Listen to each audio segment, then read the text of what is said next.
Wonderful. Good night, Guy, and thanks for an awfully nice evening. Good night, darling. See you tomorrow? You haven't the slightest chance of avoiding it. Till tomorrow, then.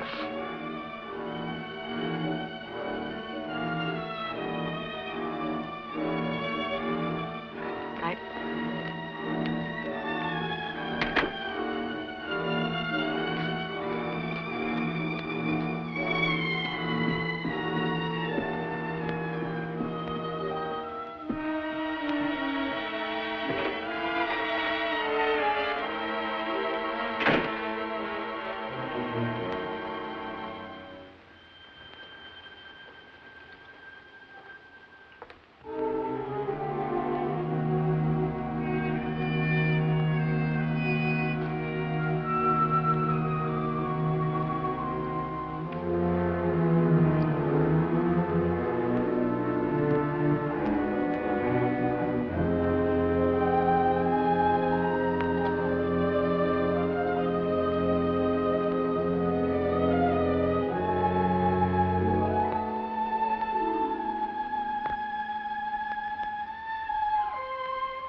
Oh, did I awaken you, darling?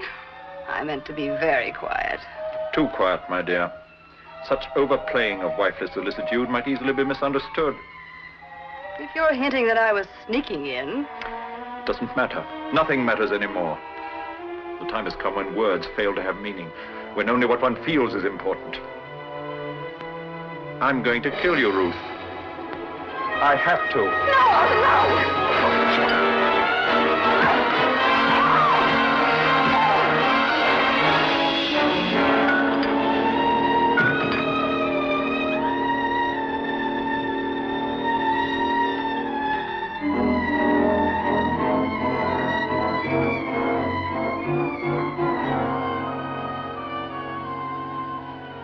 At that point, the dream always ends, Doctor.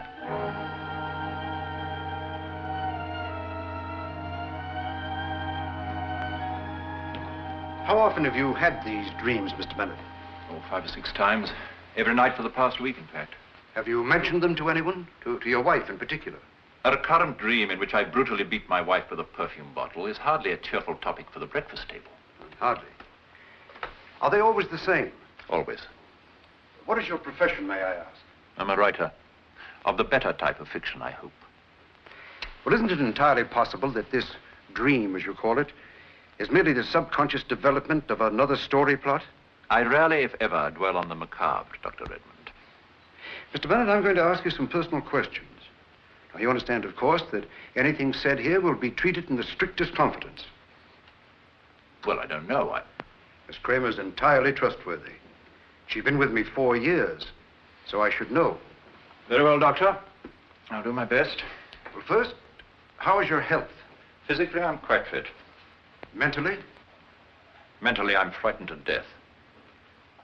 Doctor, Do you think it possible that I might slip my cable some night and... Actually murder your wife? Yes. It's possible. Fortunately, you had the good sense to take the matter in hand in time. Now tell me, are you unduly worried about anything? I'm worried about this dream. I suppose you'd call it a fear dream. There's no such thing as a fear dream, Mr. Bennett. There are only wish dreams. Are you telling me that I wish to kill my wife? Well, not consciously, perhaps. But your subconscious mind could be entertaining such a thought. Nonsense. I love my wife. Perhaps. And all men kill the thing they love. Some do it with a bitter look, some with a flattering word. Or a quart-sized perfume bottle? Less romantic, but just as practical. Your reasoning is quite as bad as your rendition of Wilde, Dr. Redmond. I resent them both equally. I apologize for the poetry, but not for my reasoning, Mr. Bennett. Does your wife return your affection? It is my honest conviction that she hates me thoroughly. Faithful? Is she? I wouldn't know. Perhaps you covet your wife's jewelry. Now, wouldn't I look fine walking about with $100,000 worth of jewelry adorning my person? You could convert that jewelry into cash if you happen to need money. Do you? Frankly, yes. However, I can always get an advance from my publisher. Anything else? Would you like to know the color of my father's hair? Or my favorite breakfast dish? Kippers, if that's any help. That's all for today, thanks. But I would like you back again on Thursday at 4. I suppose I can manage it. By the way, Mr. Bennett, do you occupy a bedroom with your wife? Now, look here, Doctor. I mention it merely as a precaution. Sleep in the guest room if you have one. You can make some excuse. I grasp your point. Yes, I think I can manage it. Good. See you on Thursday. Thank you. I must have a talk with his wife. Call her, please, and if she isn't in, leave word that it's imperative that I see her at once. Tonight, if possible. Yes, sir. I hope you didn't mind my little lie. About the 4 years? Well, if I'd said you'd been with me only 4 weeks, I'd have scared him off.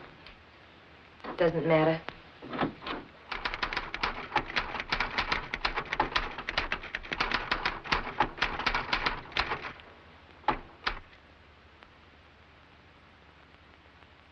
Now, look here, Merrick.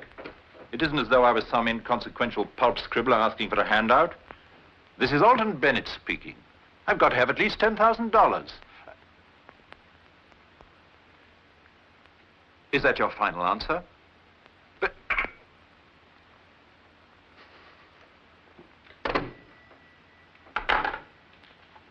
Nonsense, you've plenty of time. Oh, Lily, I really should get Oh, away. come in for a minute. All right.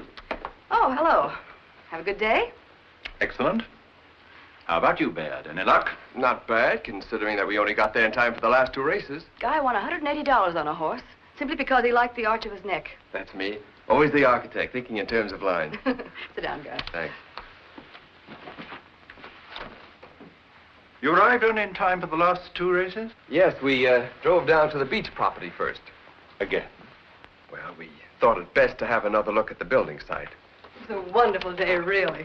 Wasn't it, Guy? It certainly was. I hope you know what you're doing, my dear. I know exactly what I'm doing. I'm building a beach house for my husband. So he'll have a nice, quiet place to work. Really? I was under the impression that you were doing it to provide Mr. Baird with an architect's commission. Oh, look here. Pay no attention to him, Guy. He's showing you his better side. After 4 drinks, he's really detestable. I'll be running along now, if you don't mind. Not at all. And, don't forget these. They're beginning to look a little frayed, aren't they? What is the life expectancy of a set of blueprints, anyway? Sorry. Pick us up at 8, Guy. We're stopping by the Mallory's first for cocktails. All right. You're in excellent form tonight. I'm looking forward to a most enjoyable evening. I'm sorry to disappoint you, but I'm not going. You don't expect me to stay at home? Oh, no, my dear. I wouldn't dream of depriving you of the opportunity of making a vulgar display of yourself. Go ahead. Deck yourself out like some cheap little carnival biddy. You're so obvious. You hate my jewels because you can't have them. Stop encouraging Bayard. In what way? Well, you know I haven't the money to build this beach place. You've got to forget it. Oh, that. I thought you were going to say I had to stop seeing Guy.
Hello, Pumpkin. Do you miss me? I love you. 7:30. Time to go to sleep. Good night, darling.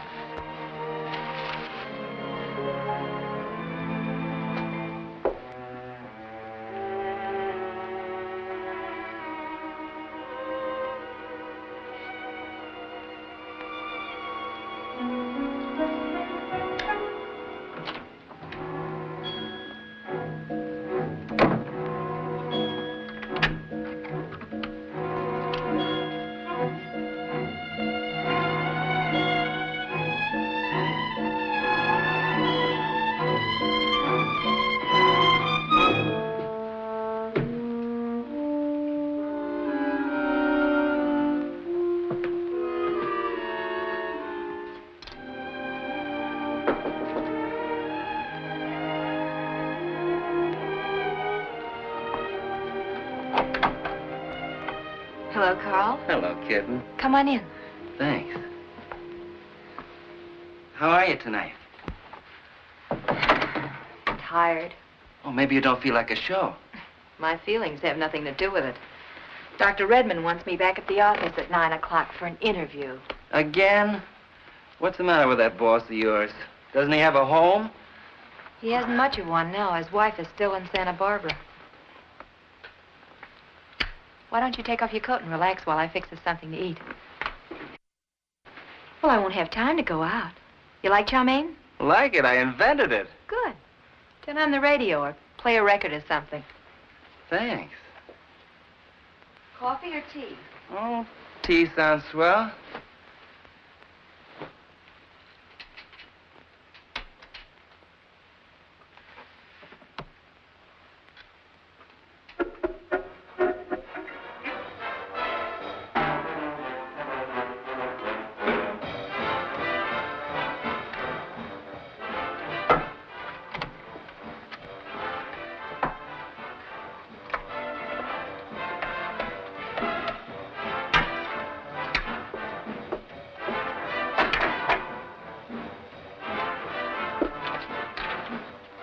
You know, a thing like this could grow on a fella.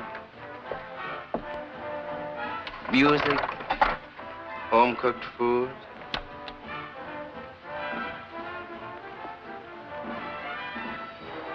I like the smell of your hair, kitten.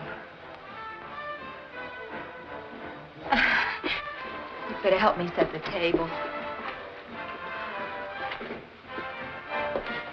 Here, put these things away, will you?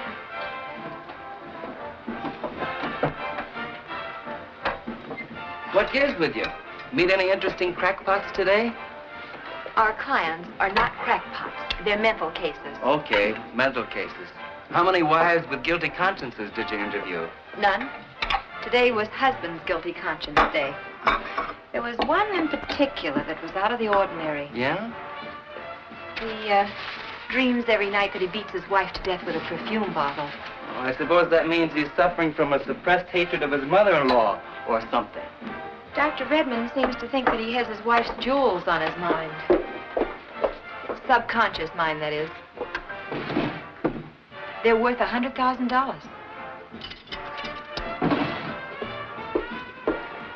That's why I've got to go back to the office tonight. The doctor wants to have a talk with his client's wife. Can't you put something on a little less nerve-shattering? Sure.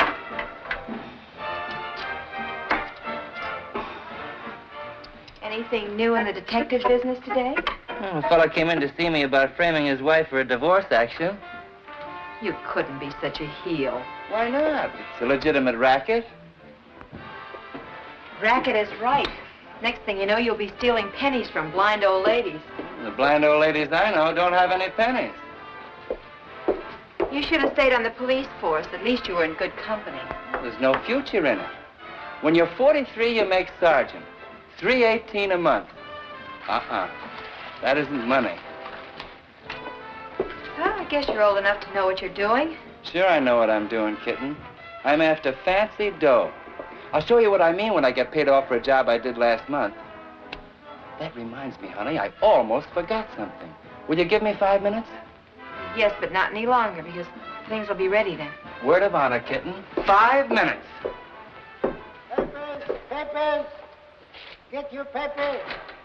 Daily Globe. Paper, mister. Paper, paper. The last edition, paper. Paper, paper. The last edition, paper. Open up, Charlie.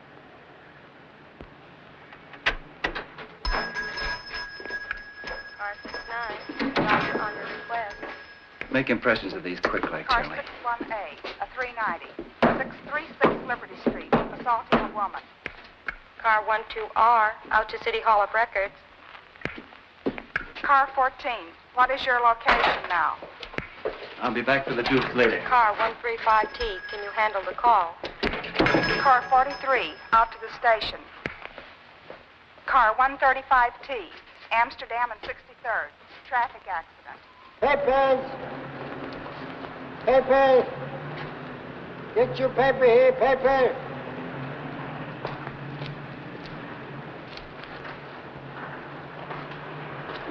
Paper, yes, sir.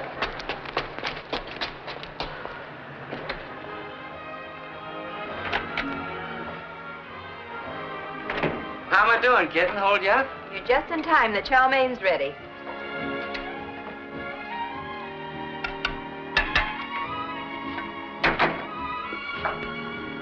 We'll have to hurry or I'll be late.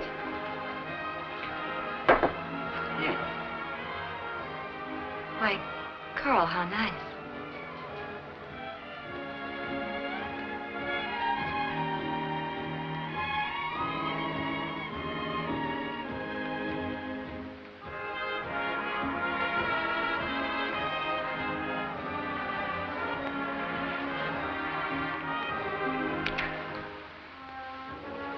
What's the matter? Don't you like me? It isn't that, Carl. I just want to make sure. I couldn't stand to be wrong a second time. Sure, kid. I understand.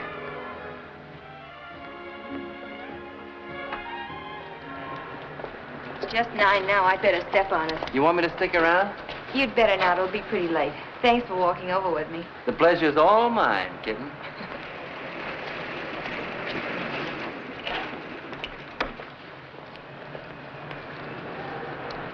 You'd better come with me, Guy. I've never met this Dr. Redmond before. All right.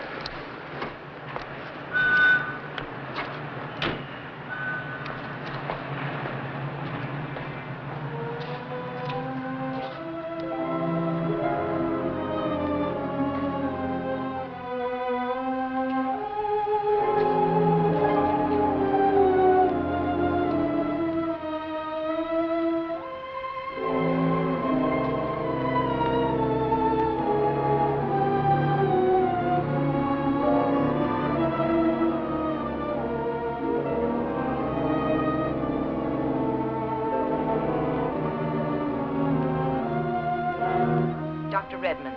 Good. See you on Thursday. Thank you, Miss Kramer. You may go. And put the Bennett folder back in the files, please. Yes, sir. Well, Mrs. Bennett, what do you make of it? Oh, the whole thing's too ridiculous for words. Alton simply ate something that didn't agree with him and passed a bad night or two. I do the same thing occasionally. And do you dream of murdering your husband, Mrs. Bennett? Oh, often. Even when I'm not asleep. No, Dr. Redmond, I'm not afraid of my husband. There's nothing wrong with him that a good night's sleep and a royalty check won't cure. Believe me. Good night. Good night, Mrs. Bennett.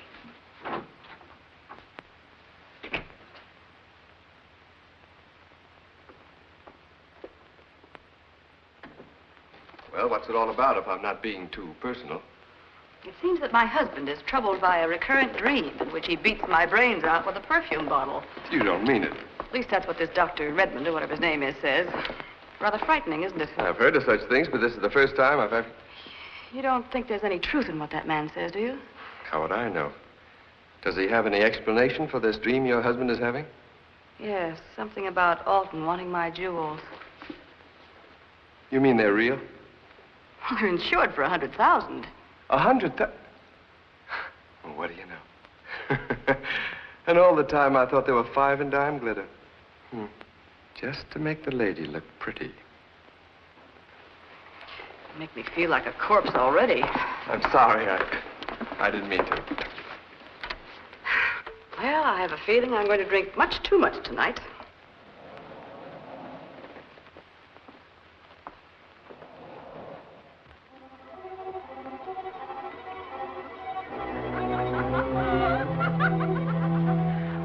Shut up.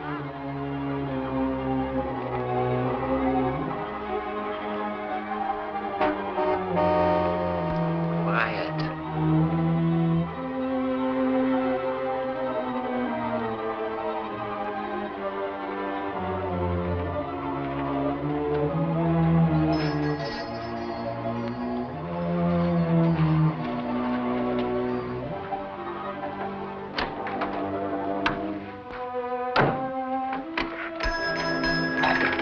Car 69, about your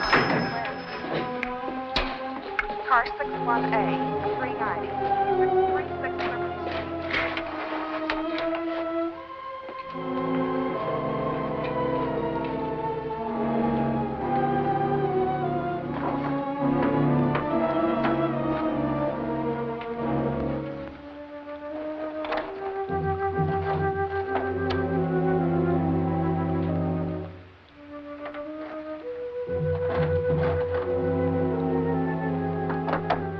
Nice haul, eh, Charlie?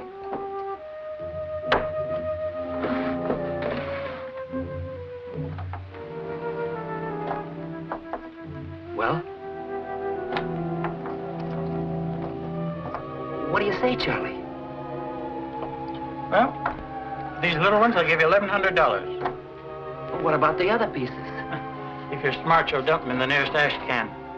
What's the matter with you, Charlie? You going crazy? Just playing it safe, kid. There's a murder rap hanging over this junk. What do you mean? That's right. Murder. Over at the Crayford Arms. Yeah. A load of fancy rocks is missing. I heard it on the police call. They'll have a list of everything. Well, you got nothing to worry about, Charlie. I didn't murder anybody for this ice. I ain't saying you did. I'm just saying this junk is hot. They're specially designed pieces, and they're registered with some insurance company. You can bet on that. Get rid of them. That's my advice. Stop playing me for a dope and give me the 1,100.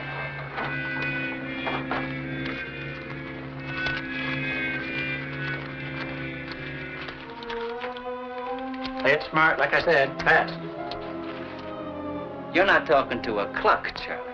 You're talking to a guy who knows all the angles. I got everything all planned out. Very, very carefully.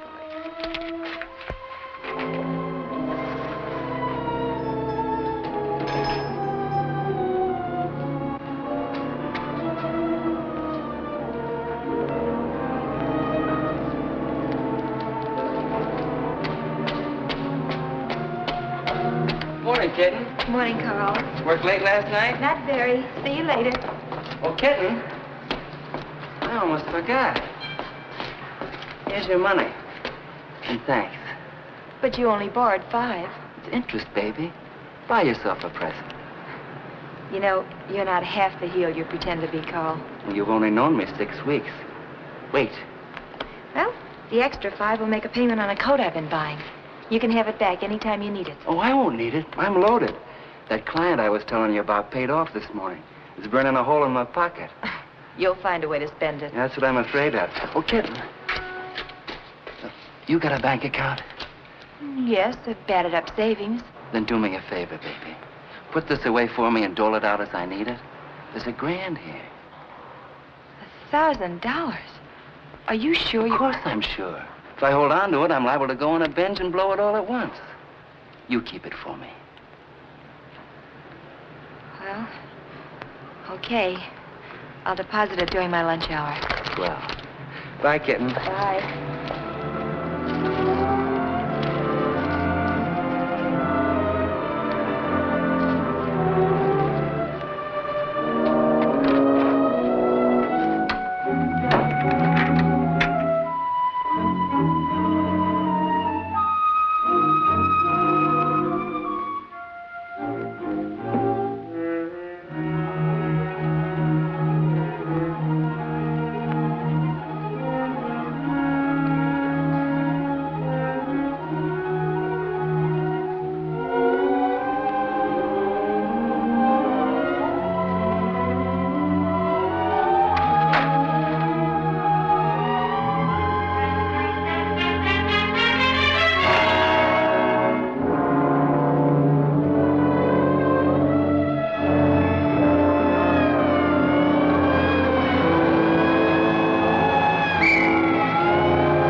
Like I say, if you'll stop using the car long enough, I can get the brakes fixed.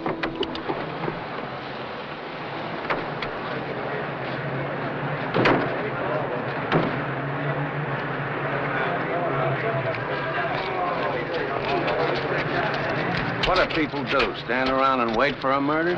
I'm sure all these people...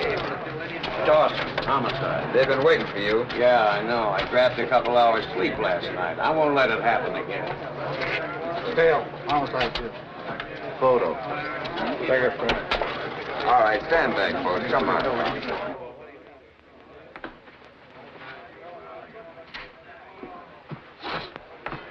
Dawson, homicide. Don't fool around with that. Let's get upstairs and get the bedroom stuff. Hey, Nell. No, sir, Come on. you can't come up here. You heard what the officer said. You all must stay downstairs. Why does everybody hear about these things before we do? Well, is this strictly an invitational affair? Or can anybody horn in? Where's Wilson? Here, Lieutenant. I was just locking the service door to keep anybody from leaving. Oh, are you sure everybody's here? We don't want to overlook anyone, do we? You're Alton Bennett, I take it. You take it correctly. I'm Lieutenant Dawson, Homicide Bureau. That does not excuse your bad manners. Kindly take off your hat and stop shouting. Oh, sorry.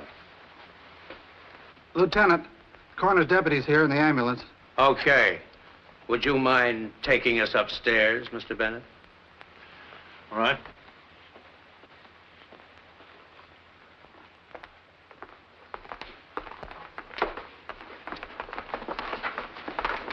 Henry, would you get me another cup of coffee? Yes. Come along, Coroner.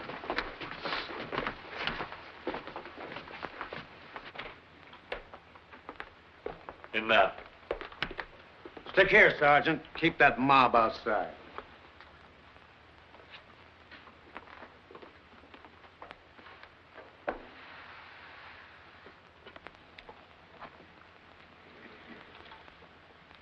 It's about time you were getting on the job, Dawson. It's him, all right. No, not you again.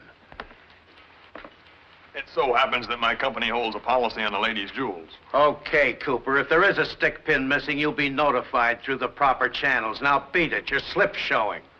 Okay, fellas, get to work. See if you can establish the time, Guard. $100,000 policy, Lieutenant, and the jewels are missing. That perfume bottle was undoubtedly the lethal weapon. I have a hunch you'll find some interesting prints on it. Thanks for the apple. What time was your wife's body discovered, Mr. Bennett? About 7:30 this morning. By you? No, by the maid. Who was the first to notice that the jewels were missing? The maid. I was too shocked to notice anything. Who else was in the house at the time? The butler, Henry. Ask them both to come here. Was your wife wearing her jewelry last night? Yes? You're sure? Of course I'm sure. Can you remember the exact number of pieces that Quiet, Cooper.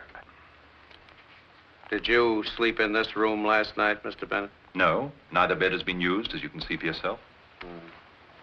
Well, where did you sleep? In the guest room, down the hall. Did you see your wife come in? No. Did you hear her come in? No, I was sleeping too soundly.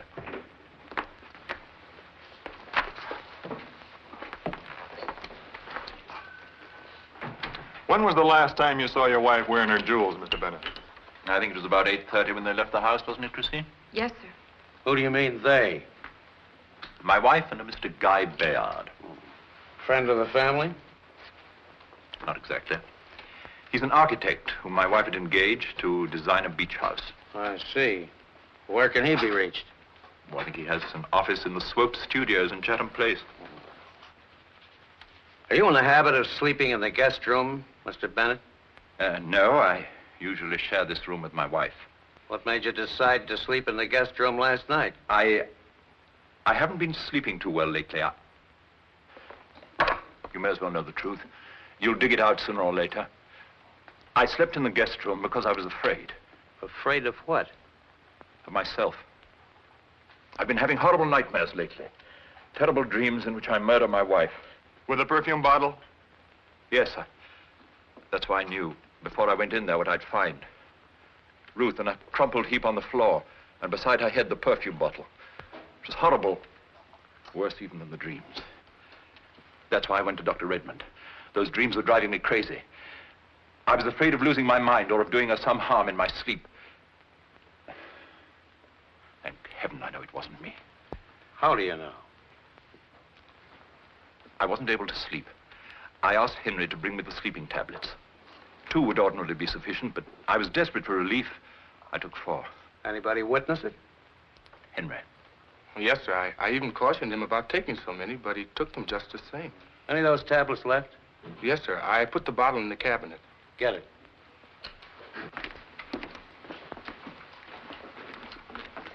I'd say she's been dead about 6 hours, Lieutenant, which would place the time of the slaying around 2:30.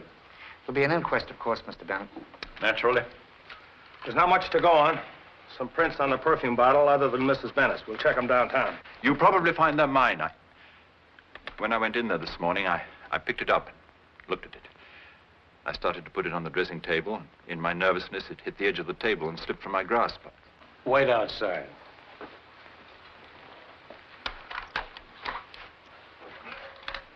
When necessary, take 1 for relief. Take 2... In this dream of yours, Mr. Bennett, did you have any particular reason for murdering your wife? Jealousy? Her jewels? You know what I mean? None that I could ever recall. That's why I went to Dr. Redmond. I thought he might help me. In other words, you wanted to make sure that your story of the dream was put on the record. I don't like the insinuation, Mr. Dawson. I went to Dr. Redmond, a psychiatrist, for help. Not, as you seem to imply, to establish an alibi. In a murder case, Mr. Bennett, anybody that crossed your wife's path is a suspect. I may want to talk to you again. You mean I'm not under arrest? Not yet. But until these tablets have been analyzed, I wouldn't leave town if I were you.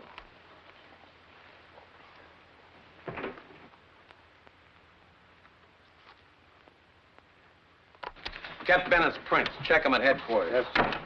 Cover the maid and the butler, too. What have you got to say, Lieutenant? Is Bennett guilty? Your guess is as good as mine. What's the name of the boyfriend she was out with?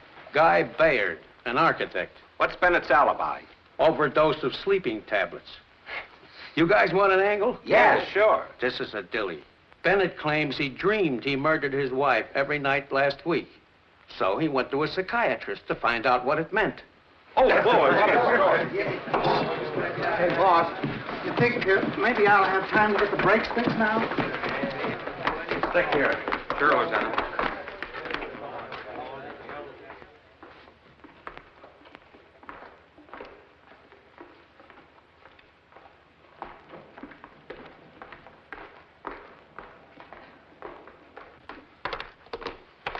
That says private.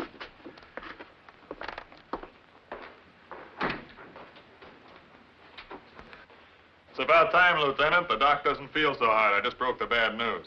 That's very kind of you, Mr. Cooper. I don't know what I'd do without you. This is Lieutenant Dawson, homicide, Dr. Redmond. I can't believe it. It's too fantastic. And yet I had a feeling this was going to happen. That's why I called Mrs. Bennett here, to put her on her guard. Sergeant Fail, homicide, too. About that dream of Bennett's, Dr. Redmond, did you keep a transcript of it?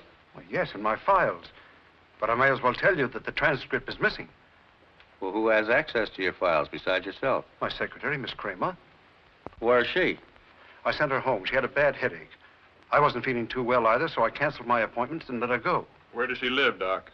On Green Street, just off Broome, 414, I think. How long has she been gone? Nearly half an hour. Did that have anything to do with canceling your engagements? Well, yes, it did. I had a little accident last night. That's what I'd like to hear about, Doc. Last night. Where were you between midnight and, say, 4 a.m. this morning? At home in bed. Can you prove it? It'd be more difficult for you to prove that I wasn't. When Bennett told you his dream, Doctor, did you get the feeling that he was interested in his wife's jewels? Well, he considered them vulgar, well, at least in bad taste. Well, was Mrs. Bennett wearing her jewelry when she came here last night? Will you close your trap about those jewels? When we find the murderer, we'll find the jewels. And vice versa, maybe. Quiet! How did you get that bump on your head? Well, after my interview with Mrs. Bennett, I went for a walk. And crossing Gramercy Park, I slipped and struck my head. Well, speaking of Mrs. Bennett, was she alone? No, she was with a Mr. Bayard. Well, where was he while you were talking with Mrs. Bennett? In here. Could he have heard anything that was said between you two? Well, I'm not sure. The door was closed. We go in there and say a few words in a conversational tone, just the way you were talking with Mrs. Bennett. Close the door after you. Sit in the same chair, too, please.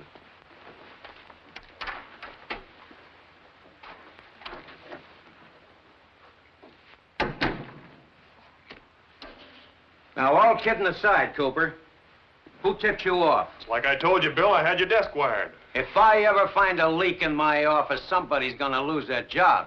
Well, don't look at me. Now, don't get your ulcers in an uproar, Bill. The desk clerk at the Crayford Arms is a friend of mine. He tipped me off the moment the call went through. Until this dream period is over, Mrs. Bennett, I advise you not to antagonize your husband. I'm afraid you don't realize how serious his condition is. You hear me? We heard you all right, every word. Okay, Doc, that takes care of you for a while. Now, about this secretary of yours. How long has she worked for you? 4 weeks. What kind of references did she have? Excellent. Still got them? I think so. Yes. Here they are.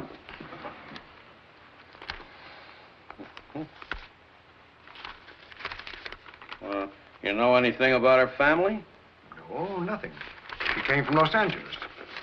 It's funny you'd hire a strange girl that you didn't know and give her access to the secrets of those files without thoroughly checking on her references first. What are you driving at? They're forged, all signed by the same hand. I don't believe it. Whether you believe it or not, it's true.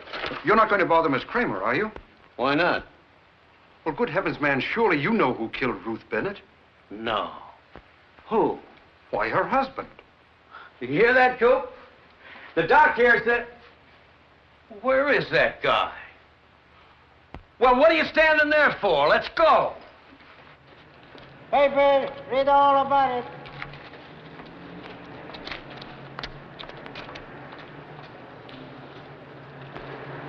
Papers, papers. Read all about it.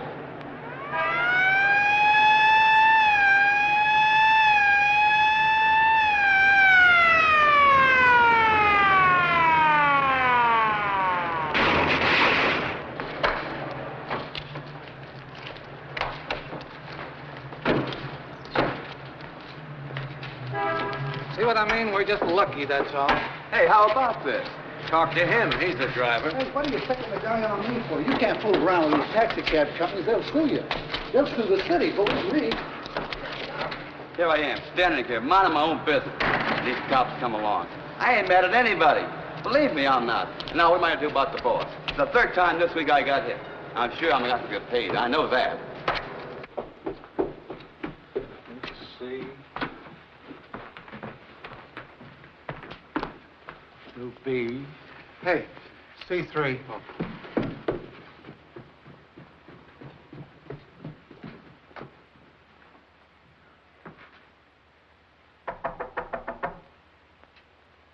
I'm the guy they call on the carpet. They don't blame you for... Thank you. Wasn't that Cooper? Now, look here, Cooper, you... I beg your pardon. Oh, won't you come in? Thanks. Miss Kramer, may I present my colleague and bosom companion, Lieutenant Dawson of Homicide. Lieutenant, Miss Kramer. I'm pleased to meet you, Miss Kramer. How do you do? Sergeant Fail, Homicide 2. You'll have to excuse the place. This is cleaning day.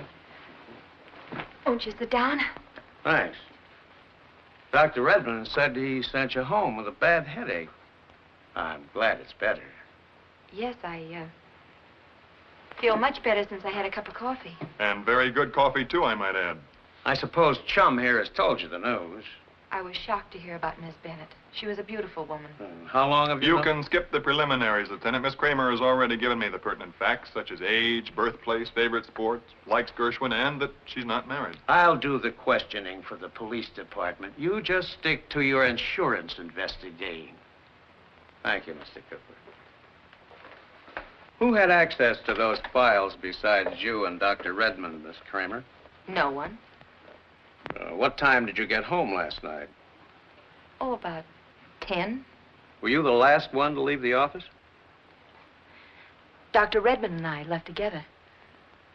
You came from Los Angeles, didn't you, Miss Kramer? That's right. Who'd you work for out there? Oh, several different people. Firms. I see. Well, why did you come here?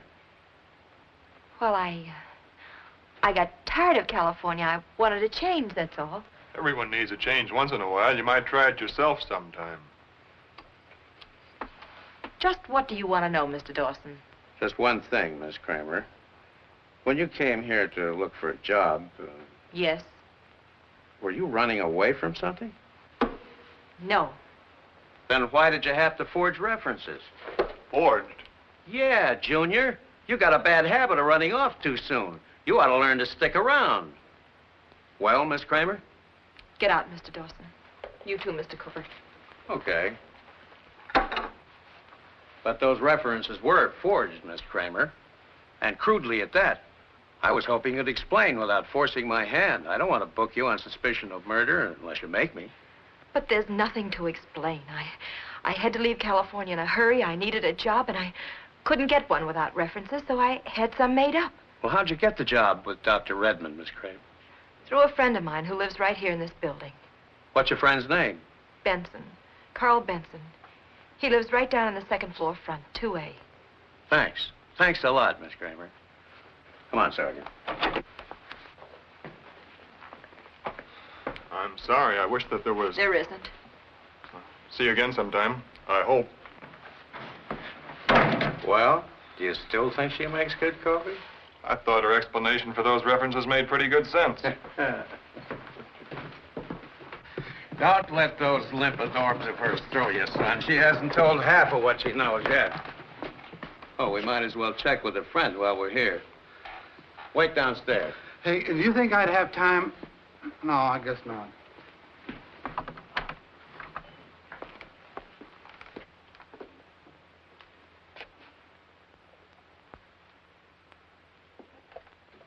You Carl Benson? Yeah. I'm Lieutenant Dawson, homicide. This is Joe Cooper, investigator for Underwriters Casualty. Well, glad to know you, Lieutenant. You too, Cooper. How are you? Sit down, grab a chair. Here. Thanks. You mind if I finish shaving? Go ahead. What can I do for you fellas, if anything? You know the Kramer girl upstairs? Sure. Nice kid. Not too bright, maybe, but a very sweet personality. Why? Know anything about her background? Well, not much. She moved in here about 6 weeks ago. Did you ever hear her say anything about serving time? Nah, she's straight. What's the matter? Oh, nothing. I was just thinking about some water. What do you use for a... Oh, I got it. Here, let me fill it up for you. No, never mind. I don't like that faucet water. You writing a bond or something on her, Cooper? No, I'm working on the Bennett case. Maybe you heard about it. Oh, yeah, I was just reading about it in the paper. The Bennett dame got knocked off. Yeah, that's right. I get it. Your company holds a policy on the missing ice? Yeah. Say, in case you didn't know it, this thing stopped up. It's probably empty. I'd never touch it myself.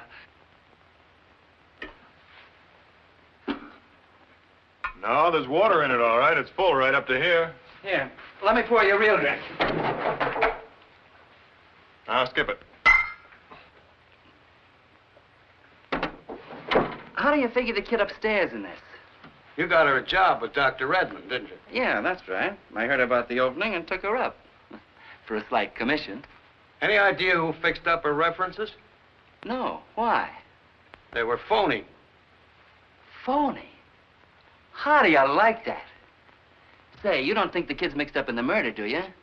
Well, she had access to the files, and she knew about the dream. She and Bennett and Redmond. And Baird. Don't overlook him. Say, maybe you got something. Maybe that's the way to lay your dough. Straight across the board on Baird, the dame's boyfriend. Look, if I get a lead on this case and help break it, will underwriter's casualty pay off? You? Yeah, sure. I used to be on the force. I'm in business for myself now, in a small way, private investigations. Ask him. How about it? Oh, I'm in no position to commit the company, but I suppose they'd pay up to 10% on $100,000, the insured value of the jewelry. Well, who can laugh at 10 grand? This is where I go to work. I'm sure glad you fellas dropped in. Always glad to talk shop with some of the boys. I'll be seeing you. Yeah. So long. So long, then. So long, Cooper. Drop in anytime.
Hello, kitten. Heard you vacuum. How come you're home today? Dr. Redmond wasn't feeling very well. He canceled all of his appointments and gave me the day off. May I come in? You don't mind if I go on with my work? No. Go right ahead. They didn't try to push you around, did they? Who? Those dicks. Did they talk to you, too? Yeah, they tried to pump me, as if I'd put out anything. I told them you were a straight kid. Well, there's nothing else you could say under the circumstances, is there? Well, I wouldn't have anyway, kitten. Not for all the tea in China. Thanks, that makes us even. Because I didn't tell them that you furnished me with the forged references either.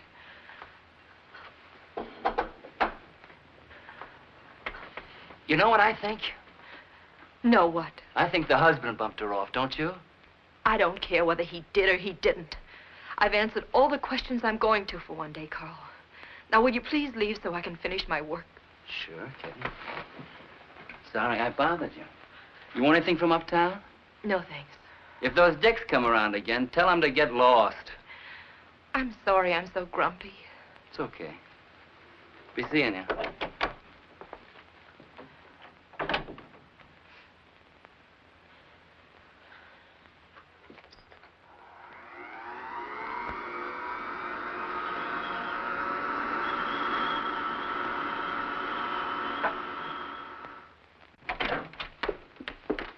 Hey, Bill.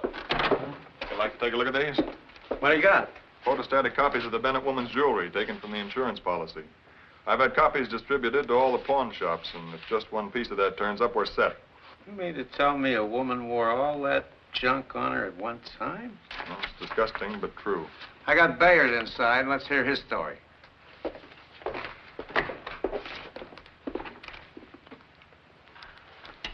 Give us an overall picture of your movements, Mr. Bayard, from the time you went out with Mrs. Bennett till, say, around 6 in the morning.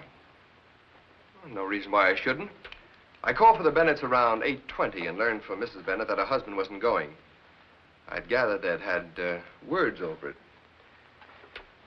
Anyway, we went to the Mallory's for cocktails, and Mrs. Bennett asked me to go along with her to Dr. Redmond's office.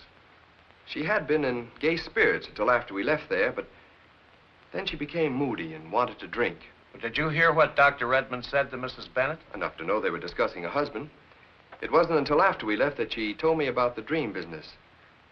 I might add, she seemed rather frightened. Well, where'd you go then?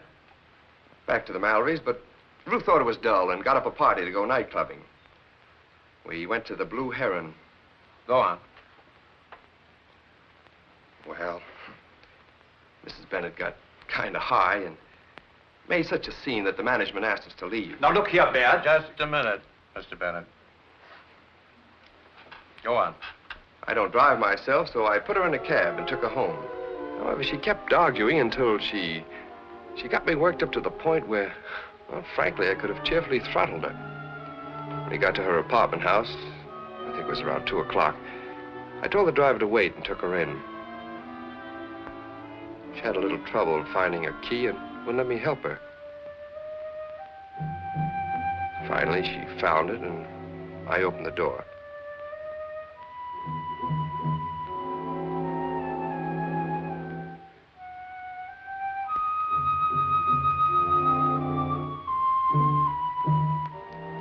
Put her in the elevator. She still wanted to argue, but I left her there and went out.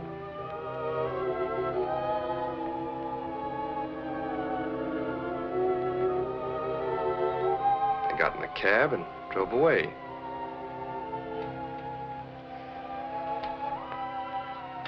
That was the last time I saw her, Lieutenant. Well, where'd you go then? Home. Was Mrs. Bennett wearing these when you left? Yes, I recognized most of them. All except that signet ring there, but she'd hardly be wearing that. Hardly. Did anybody see you take Mrs. Bennett home? There was a fellow in the lobby talking to a girl. I believe he lived there. I've seen him several times. He might have recognized me. Recall his name? I don't believe I ever heard it. Well, I guess that's about all, for the time being, at least. Thanks for coming down, Bayard. Not at all.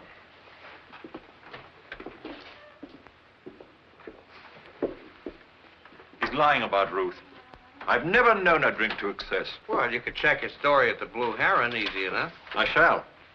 And if Guy Bayard is lying, he shall answer to me, not to the police.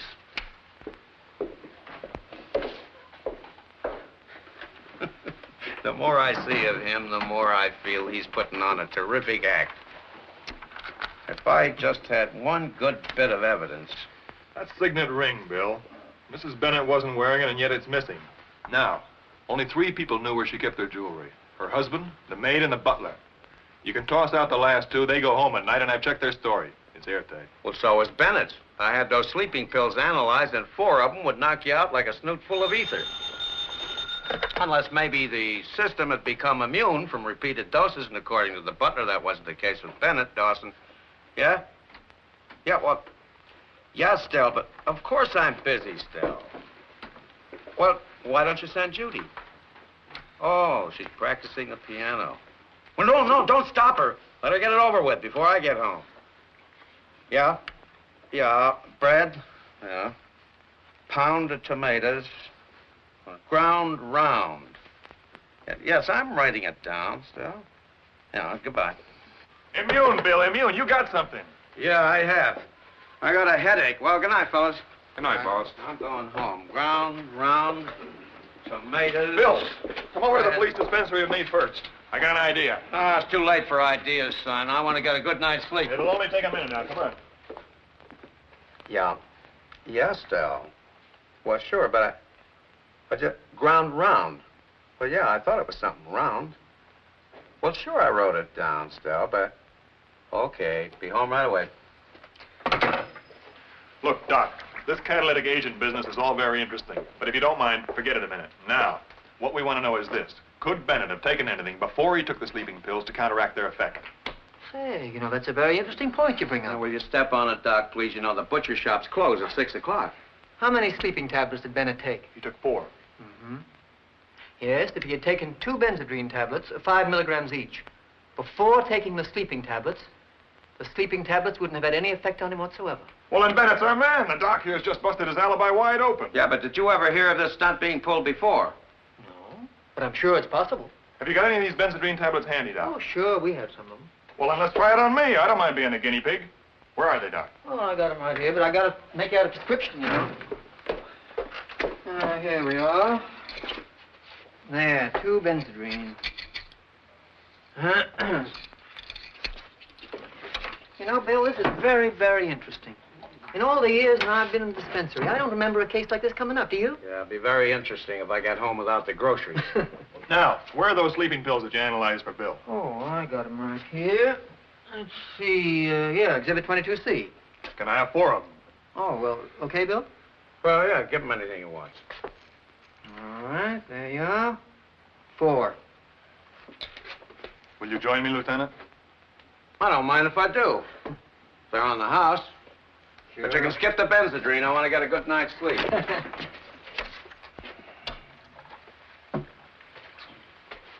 Now we'll see if Bennett could have stayed awake in spite of his having had those sleeping pills.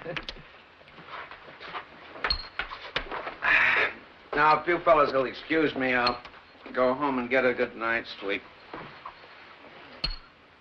What are you doing here? Oh, there's a pawn shop on Green Street that reports picking up a piece of the Bennett jewels. There. I thought I'd tell you. You thought?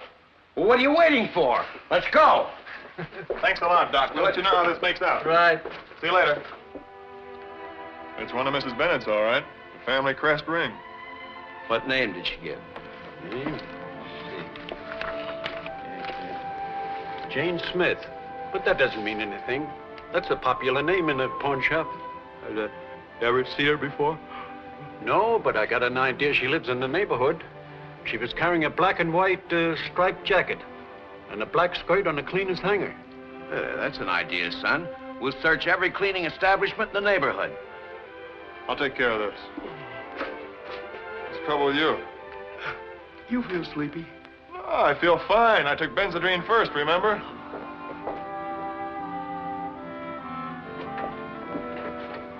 No, I'm sorry, but we haven't had a black and white sports jacket lately.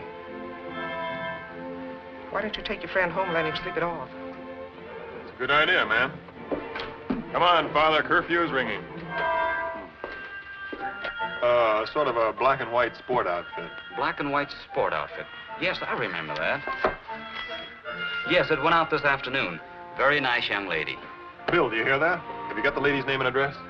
Let's see. Yes, Kramer is the name. She lives up the street in the brownstone, second from the corner. What did I tell you, kid? An inside job. Huh? Come on. If you don't mind, I'd like to take along that slip. It's all yours. Thanks.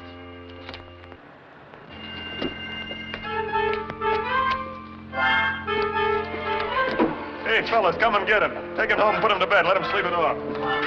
He's going to be hopping mad. He missed his dinner. He's going to be hopping mad. He missed the Kramer girl. I'll phone the old buzzer tomorrow. Phil, tell him. Don't let him out of your sight. Sure, Sergeant. I never knew the boss to take a drink. I don't get it. Come on, Lieutenant, let's go.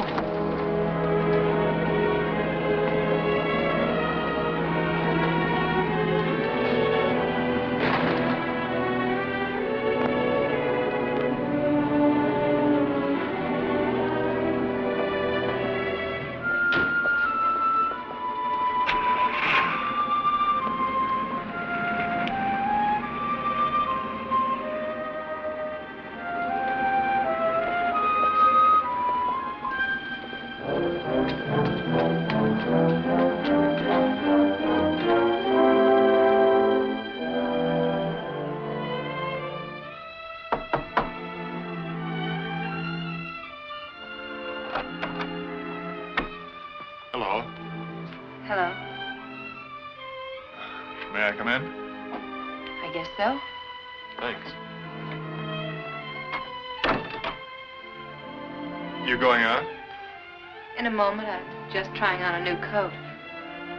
It's very pretty. Thanks. Well, I'd like to talk to you for a bit. won't you, excuse me a minute.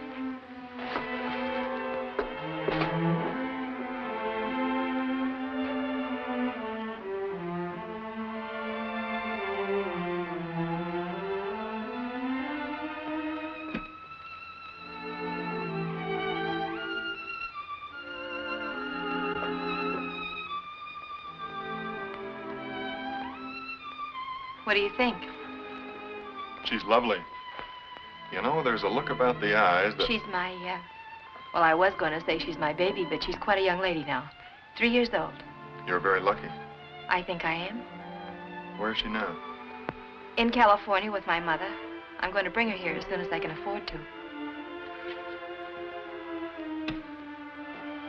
Well, Mr. Cooper, what is it you wanted to talk to me about? Lots of things, including the Bennett case.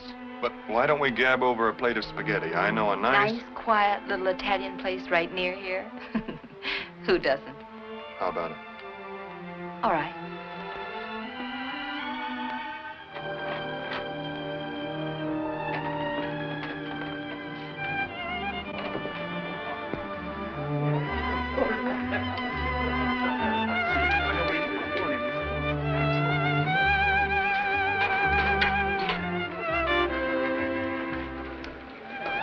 Everything is all right? Fine, thanks. Say, there's a copper named Wilson hanging around outside. Take him a sandwich or something with my compliments. Si, subito. Cigarette? Thank you.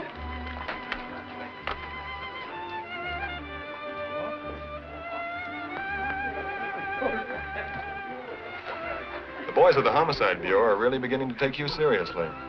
What about you? Well, I was wondering if I wasn't taking you too seriously myself. You said you weren't married, and so I... You didn't bring me here to ask me about that, did you? No, not altogether. I wanted you to straighten me out on a few things. For instance? This, for instance. Did you ever see it before? Why, that's a ring I found in my apartment. Where did you get it? From the pawnbroker. He notified the police department the moment it turned up. You mean... To recoin an old bromide, it's part of the missing Bennett loot. Oh. When did you find it? This afternoon when I was cleaning my apartment. I showed it to the landlady, but she didn't know who it belonged to. I asked Carl, and he said it was worth $8 or $10, so... So? Well, I only owed $8 more in this coat I'm wearing, and... You believe me, don't you? Yes, I believe you, but the question is, will Dawson? He's a tough nut to crack once he gets his mind set. And he has his mind set on me? Well, he thinks you're mixed up in it somewhere. Mrs. Bennett's murder? Oh, that doesn't mean a great deal. Dawson suspects everybody until he finds the guilty party. Now, who was in the apartment today besides you, Dawson, and myself? Carl. Carl Benson, the fellow I told you about. And who else? Mr. Bennett. Oh? What was he doing there? Well, from what I could gather, he was checking up on his wife's movements the night she was murdered. Were they there before or after you found the ring? Before, I think. You sure? Yes, I'm sure. Good.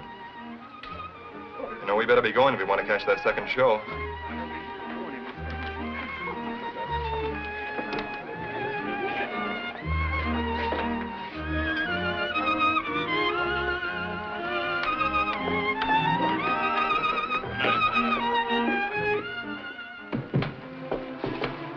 Told you how she got the ring. Oh, please, chum. You're not going to swallow that story about finding it in the chair.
Hello, Benson.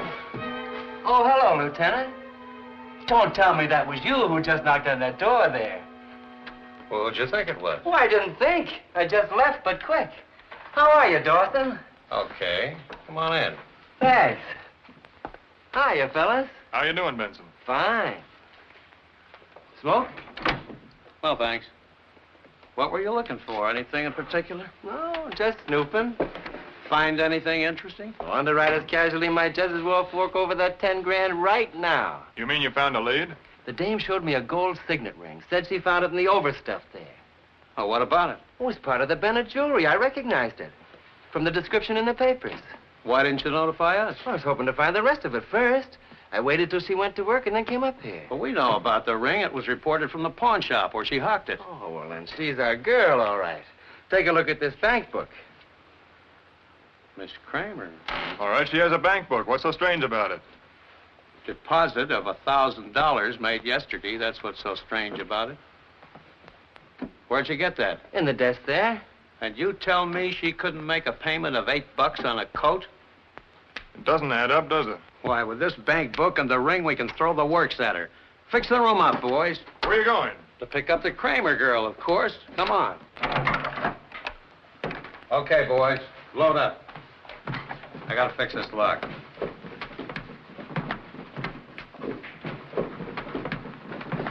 So long. See you later, Benson. Yeah.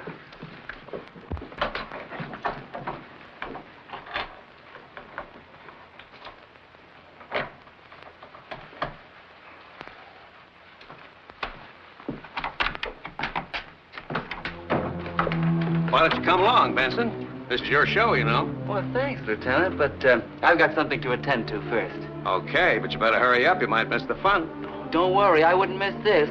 Not for $10,000, I wouldn't. I see what you mean. So long. So long. Come in and close the door, Benson.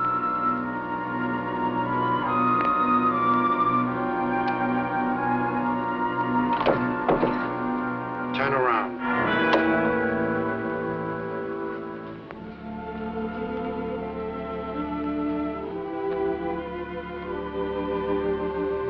So you did remember me, Doc. I was wondering if you'd tie me up with the Kramer kid and those references. Took me a little time, but I remembered. You can turn around now. And you can put that gun away. You're not going to shoot anybody. That depends, Benson. You know what I want. You don't think I'd be sap enough to bring the junk here, do you? Then get moving and take me to it. Put that away and sit down. You and I are going to talk business. I'll make you a proposition.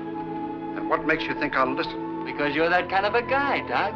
Only you ain't really a doc. You're a phony. And what's more, you killed Mrs. Alton Bennett. Doc. That'd only make 2 murders with nothing to show for it. All right. I'm willing to trade.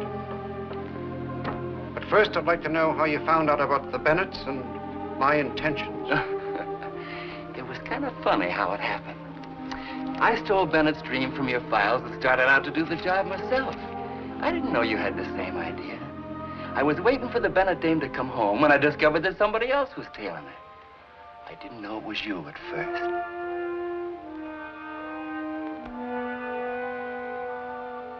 I couldn't help noticing that whoever it was, he was watching that apartment house the same as me.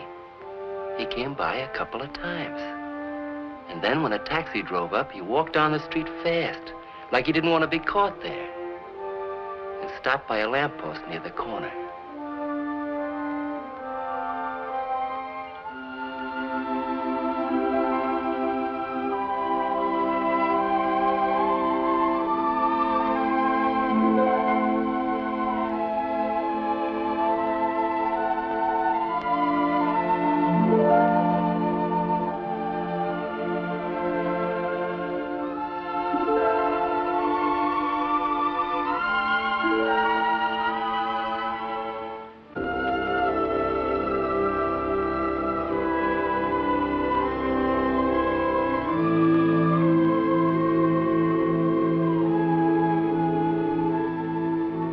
Still didn't know it was you, Doc. But I figured something was up when you started hot-footing it toward that pool hole on the corner. That was when it hit me that maybe somebody else had the same idea I had. So I followed you. And holy smoke, it was you, Doc. Well, it didn't take no great brain to figure out what you were up to. So I says to myself, take it easy, Benson. Let Doc do it. I knew you was phoning the Bennett woman. You wanted to get in the easy way.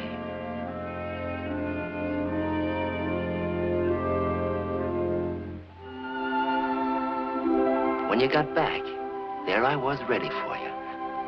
With an armload of groceries I picked up in an all-night delicatessen, remember?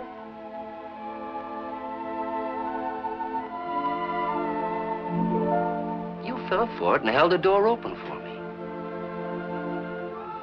There was a couple standing in the lobby. Remember the dame saying no in 14 languages?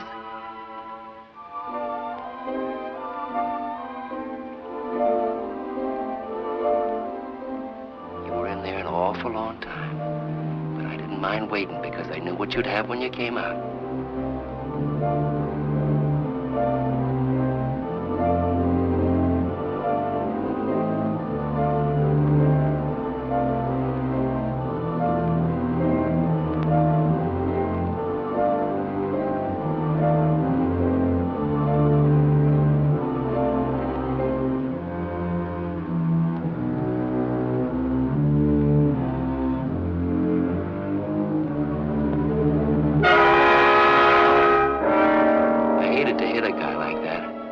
I guess it didn't hurt you much.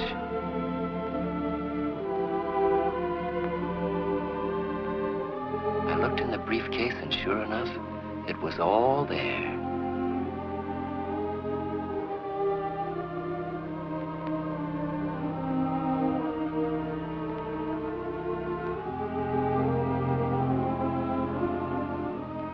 Why did you kill her, Doc? Why didn't you just tie a handkerchief over your mug and stick her up? Afraid she'd recognize you? Never mind about that. Where's the jewelry? We'll get to that later. First, we have an understanding. Do we or do we not stick together? Stick together for what? Well, look, the police will keep stumbling around until they dig up something. Maybe on you, maybe on me. So? So, we need somebody to hang this on. We build a case against the Kramer kid. A good case, but not too solid. I've already laid the groundwork. At the right time. At the right time, the police find the stolen jewelry in Kramer's apartment and she takes the rap. What do we get out of that? Well, we save our necks and collect 10 grand for recovering the stolen goods. We can cash in for 40,000. Don't kid yourself. There ain't a fence in town that'll handle this junk with a murder rap hanging over it. I know, I tried. All right, so I take it out of town. What do you suppose I risked my neck for? Now, hold it, Doc. We play it my way, or we don't play. All right. What's the next step? Tonight, bring me those phony references I fixed up for the Kramer kid.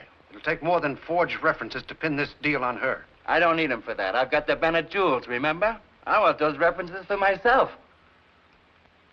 Now, get out. I've got important business to attend to. Tonight, Doc. About 9. All right.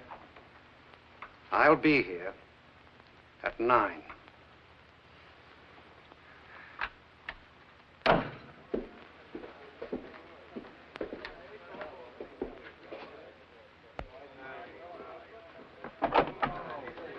So you worked for this Los Angeles doctor 4 years. And then he died. Yes. This looks like an all-night affair. I think I'll call the missus and have her put the dinner in the oven. From natural causes, I suppose. Well, come on, Miss Kramer. What killed him? He committed suicide. Oh, he committed suicide. Are you sure he wasn't murdered? He left a note. He left a note, but he didn't leave anybody that could give you a reference. Is that it? Dr. Citron worked alone. Well, what's the matter with his wife? Why couldn't she give you a reference? She didn't like me. You and the doc weren't two-timing her, were you? No. Don't get tough, Dawson. You'll give the department a bad name. I never get tough. You know that. Miss Kramer, you deposited $1,000 in your bank account yesterday. That's right. Where'd you get it? I told you. Well, tell me again. Carl Benson gave it to me to deposit for him. Well, what do you say to that, Benson? Carl. Well, Benson? Well, I appreciate the compliment, kitten, but I never had $1,000 at one time in my life. Carl, this is no joking matter. Well, I'm not joking, kitten. You gotta think up a better one than that. Miss Kramer, I give you one more chance to change your story. Where did you get the money? I told you. He gave it to me yesterday morning. He said he was afraid to keep it, that he might spend it all at once. Carl, you know that's the truth. Look, fellas, I've known this kid only 6 weeks. Now, I ask you, I'm dumb, sure, but do you think I'd be dopey enough to trust her with $1,000 if I had it? Carl, you don't know what you're doing to me. These men think I'm mixed up in the Bennett murder. That $1,000, that money. Please tell them you gave it to me. I'm sorry, kitten. If you'd tipped me off in time, I'd have cooked up a story for you. But hitting me cold like this, what else can I do but tell the truth? Why, you... You take over, Wilson.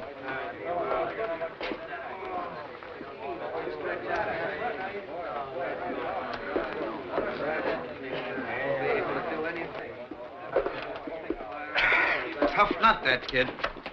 She can think up more lies than a diplomat. Did it ever occur to you she might be telling the truth? Oh, come on, chum, please. She'll break any minute now. You gonna book her?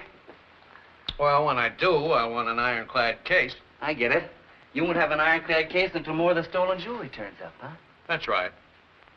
I wish we'd done a better job on an apartment of hers. Why, she could have an elephant hidden there. What do you say if I give it the once-over?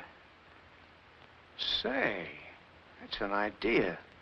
While we keep the dame entertained here, you give her place a thorough shakedown. If you do the job right, there's no telling what you might turn up. Leave it to me, Lieutenant. You got a key? Sure. I still got a skeleton I packed when I was on the force. Well, get going. We'll wait here till we hear from you. And if you find anything, we'll be right over. Right. Hey, did you sign those papers yet? What papers? Why, those. Here's a pen. Oh. Let's see. Yeah, that's right there. Where the cross is, right? All right. Uh-huh. Right there.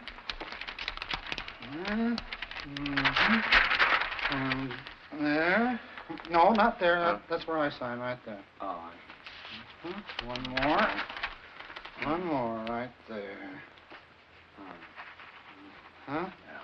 Thank you. Hey, what is that? It's the requisition for the brakes. Huh? Oh.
to me, Benson. Tie him up in the handkerchief and hand him to me. Don't be a fool, Doc. This junk will land you in the chair. I mean business. Hand them to me.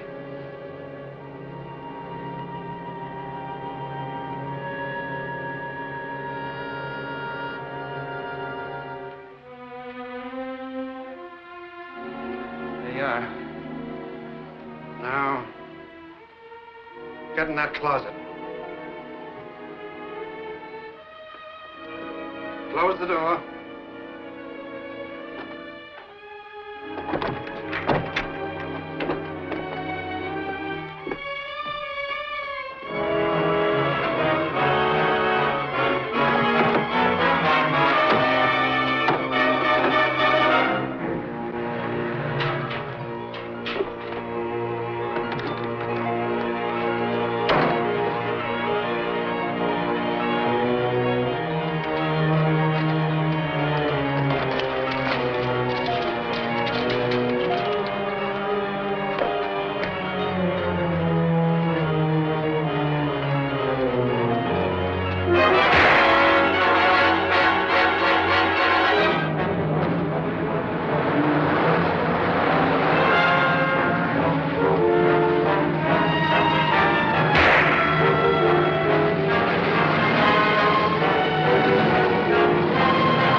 Even money? Dawson speaking. Yes? You did? Good boy, Benson. I had a feeling you'd find something.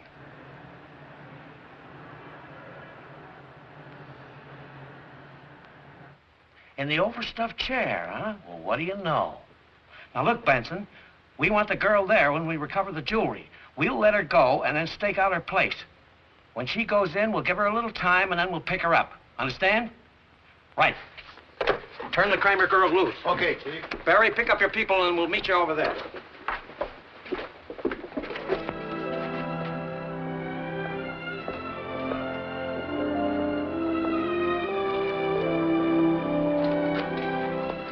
Oh, good evening, miss.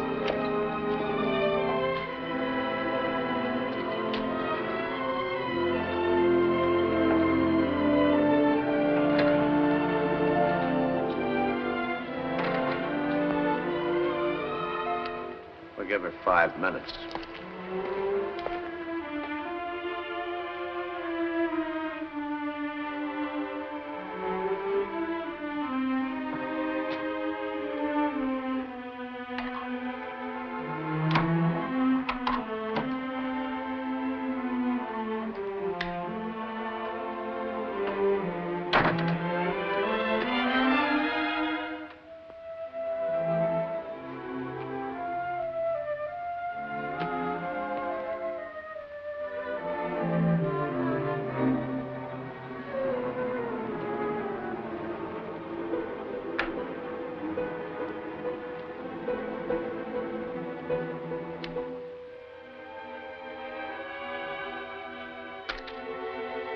Hello, honey. Carl, what are you doing here? Waiting for you, kitten. Want to talk to you. After what happened today, I don't want to have anything more to do with you, ever. Get out. Take it easy, kitten. I want to do you a favor. I can just imagine. I mean it. I know a lawyer who works angles. If you give me that 1,000 you banked for me, I can get him to take your case. Oh, so that's it. You want your $1,000 back. Well, you're not going to get it. Not now. You told Lieutenant Dawson you didn't give it to me, remember? Better give it to me, kitten. Not if my life depended on it. That's just it. Your life does depend on it. I don't see how. I still don't understand. Stop playing dumb, kitten. You know what's in that chair just as well as I do.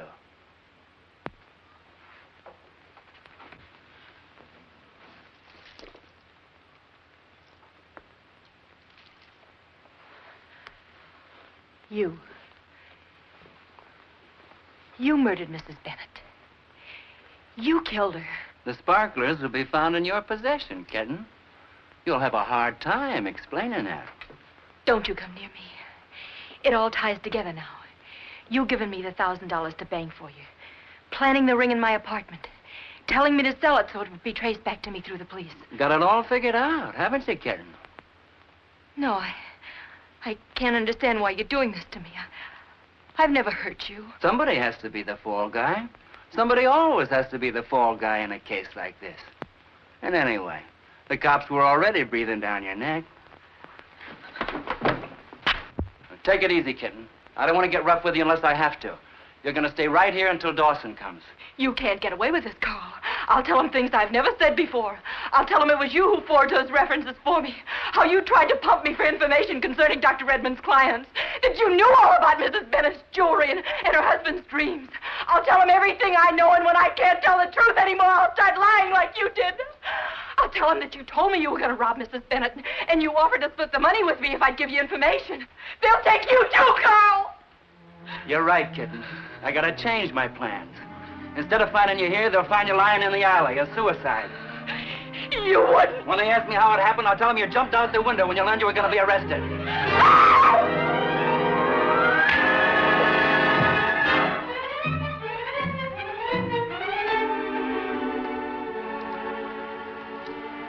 All right, boys, let's go. Coop, you cover the fire escape with Phil. You fellas come up with me.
Stop it, you little fool. Behave yourself.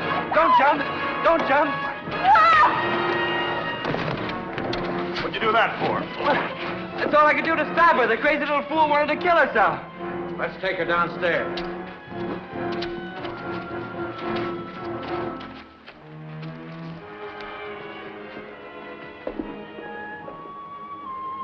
Check.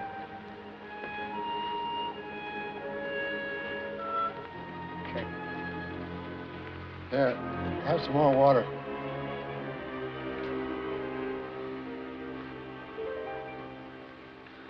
Feel better now? Yes, thank you.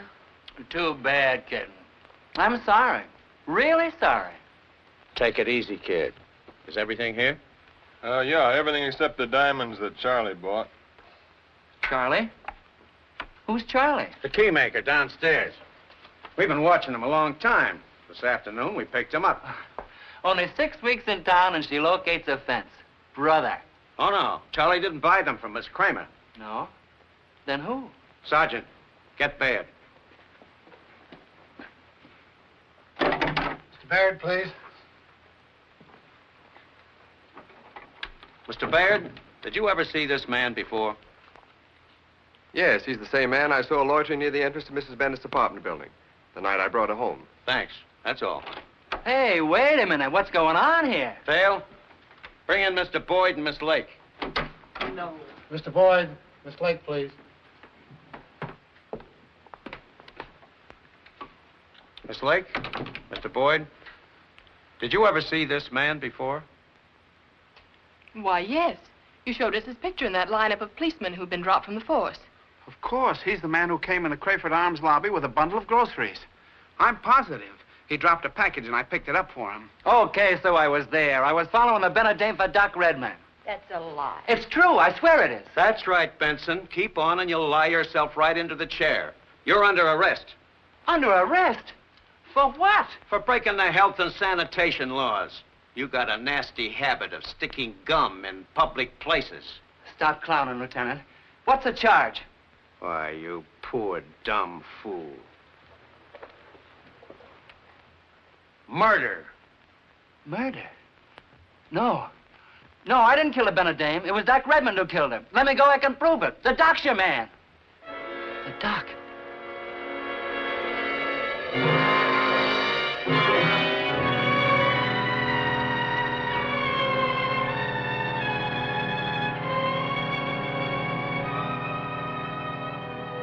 He's dead.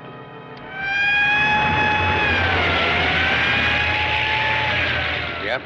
I've never known a congenital wise guy yet that didn't outsmart himself. They always bear down too hard. Now, you take that ring, for instance. Well, the minute it showed up, I knew it was a plant. And who else but Benson? If you'll stop patting yourself on the back 2 seconds, I'll tell you something. We're going to have new brakes tomorrow. Oh, yeah? Say, that's fine. Do you think these will hold out till tomorrow? I had to give these up to get new ones. You never saw so much red tape. You mean now? This very moment? This car? They don't know won't hurt them. Look, sweetheart, I don't want to appear to be inquisitive or anything like that. But just how do you propose to stop this buggy? Oh, we'll worry about that when the time comes. How does it feel now? I feel like I've had Novocaine. You think you could eat something? I know a great big Italian restaurant on 3rd Avenue.